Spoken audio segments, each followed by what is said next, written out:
ఏదైతే దేశ చరిత్రలోనే 100% స్ట్రైక్ రేట్ 21కి 21 సీట్లు ఎంపీ సీట్లు కూడా గెలుచుకున్నటువంటి 100% స్ట్రైక్ రేట్ లో జనసేన పార్టీని నడుపుతున్నటువంటి పవన్ కళ్యాణ్ గారికి ఆయన ఆశయాలకి నిజంగా హ్యాట్స్ ఆఫ్.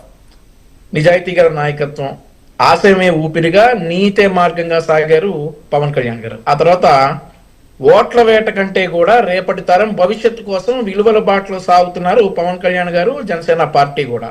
నిజంగా వారికి ఈరోజు రాష్ట్రాభివృద్ధికి వారు పడుతున్నటువంటి ఎన్నో అవమానాలు పడ్డారు పవన్ కళ్యాణ్ గారు, ఎన్నో అవమానాలు పడ్డారు. 2 చోట్ల ఓడిపోయారని చెప్పి హేళన చేశారు. అయినా కానీ అవన్నీ తట్టుకుని నిలబడి అప్పటి ముఖ్యమంత్రికి ఒక ఛాలెంజ్ కూడా చేశారు. ఆ ఛాలెంజ్ ఇప్పటికి కూడా చాలా మంది చెవుల్లో మారుమోగుతూ ఉంటది.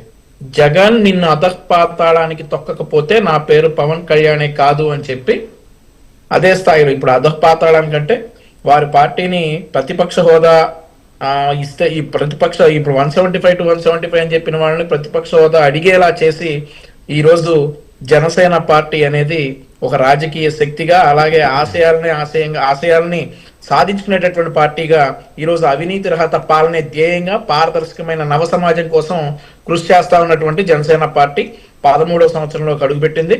ఆ తర్వాత మనం ఇంకోటి చెప్పుకోవాలండి, ఈ 12 సంవత్సరాల్లో రాష్ట్ర వ్యాప్తంగా వివిధ ప్రాంతాల్లో లక్షల మంది జన సైనికుల మధ్య వీరు జనసేన పార్టీ ఆవిర్భావ దినోత్సవం చేసుకున్నారు. కానీ ఈసారి వినూత్నంగా దేశంలో ఏ రాజకీయ పార్టీ చేయనట్లుగా అరణ్యమే వేదికగా, గిరిపుత్రులే అతిథులుగా పాడేరు నియోజకవర్గం నందిగరు అటవీ ప్రాంతంలో ఈరోజు పవన్ కళ్యాణ్ గారు జనసేన ఆవిర్భావ వేడుకలు అక్కడ నుండి చేసుకోవడం, వారికి గిరిపుత్రులపై ఉన్నటువంటి ప్రేమ గతంలో కూడా చాలా సార్లు రుజువైంది.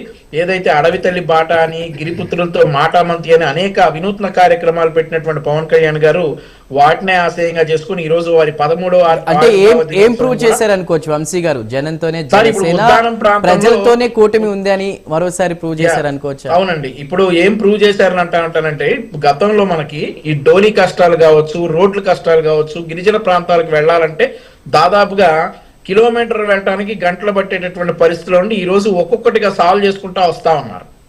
అట్లాంటిది వారి పార్టీ ఆవిర్భావ దినోత్సవానికి వారు అక్కడ ఉన్నారు అని అంటే దాన్ని బట్టి వాళ్ళపై వాళ్ళ మీద ఉన్నటువంటి ప్రేమని మనం చూసుకోవచ్చు. ఇప్పుడు మరొకటి ఏంటంటే ఆయన ఫామ్ హౌస్ లో పండించినటువంటి మామిడి పళ్ళను కూడా అప్పుడు గిరిపుత్రులకు ఆయన కానుకగా పంపించారు, ఊరంతా కూడా పంపించారు అనేది కూడా మనం ఒకసారి గుర్తు చేసుకోవాలా. చెప్పులు కూడా కొని పంపించారు పవన్ కళ్యాణ్ గారు. ఇక గిరిపుత్రుల మీద వారికి ఉన్నటువంటి ప్రేమ. నేను మరొక విషయం చెప్తాను చందు గారు, ఇక్కడ పవన్ కళ్యాణ్ గారు 30 కోట్ల రూపాయలు తన సొంత ఫండ్ 30 లక్షల మంది రైతులకు ఇచ్చారండి.